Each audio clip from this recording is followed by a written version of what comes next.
ఎలా ఉన్నారు? కట్ల పొయ్యి ఏంటి అని చూస్తున్నారు కదా.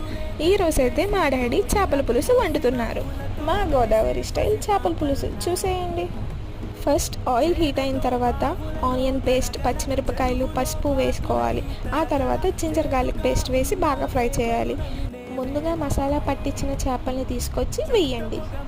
దీంట్లోకి కొంచెం వాటర్ వేసుకొని మగ్గపెట్టండి. ఇప్పుడైతే చింతపండు పులుసుని రెడీ చేసుకోండి. ఇప్పుడైతే మనం బెండకాయలు, కొత్తిమీరని యాడ్ చేసుకుందాం. ఎంత కొత్తిమీర ఎక్కువ ఉంటే అంత టేస్ట్గా అయితే ఉంటుంది మన చేపల పులుసు. కాసేపు మూత పెట్టి మగ్గించుకుందాం. కట్టెల పొయ్యి మీద వండడం వల్ల టేస్ట్ అయితే డబుల్ అయ్యింది. ఇప్పుడైతే మనం ముందుగా పక్కన పెట్టుకున్న చింతపండు పులుసు వేసి బాగా మరిగించాలి. ఇదే టైంలో ఉప్పు తగినంత అడ్జస్ట్ చేసుకొని కొత్తిమీర వేసుకొని బాగా మరిగించుకోండి. మన టేస్టీ చేపల పులుసు అయితే